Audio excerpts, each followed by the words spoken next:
এটি প্রজন্ম, আগামী প্রজন্মের যারা শিক্ষার্থী, আমাদের আগামী প্রজন্মে যারা শিক্ষক হবে অথবা এই উচ্চশিক্ষা, বাংলাদেশের শিক্ষা ব্যবস্থাকে রক্ষা করার আন্দোলন।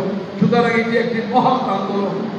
আর যারা এটি করেছেন, সরকারে যারা আছেন, তাদেরও কিন্তু অবস্থার পরিবর্তন হয়েছে।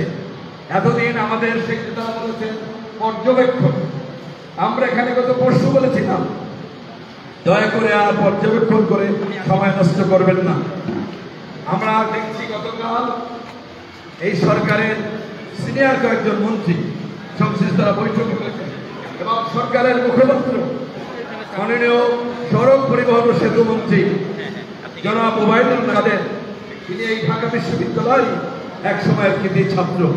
তিনি শুধু একজন ছাত্রের দায়ী নয়, আমি বলবো রাজনৈতিক অঙ্গনে যারা মেধাবী ছাত্ররা আছে, যারা মেধাবী মানুষ আছে, শিক্ষিত আছে, জনাব ওবায়দুল কাদের তাদের অন্যতম।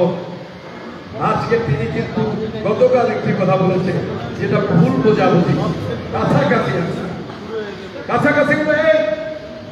কাছাকাছিটা হলো এই আধুনিক বিশ্বে, এই 21st সেঞ্চুরিতে, এবং আধুনিক মডার্ন লিডার তাকে বলা হয় যারা নিজের ভুলটা বুঝতে পারে, মিস্টেক বুঝবে এবং সেটাকে রিকগনাইজ করে সেটাকে কারেকশন করে এগিয়ে যাবে। ট্র্যাডিশনালি অগণতান্ত্রিক অবস্থায় গত শতাব্দী নেতৃত্বে ছিল নির্ভুলভাবে কাজ করবে, আজকে কিন্তু তা দেখা হয় না।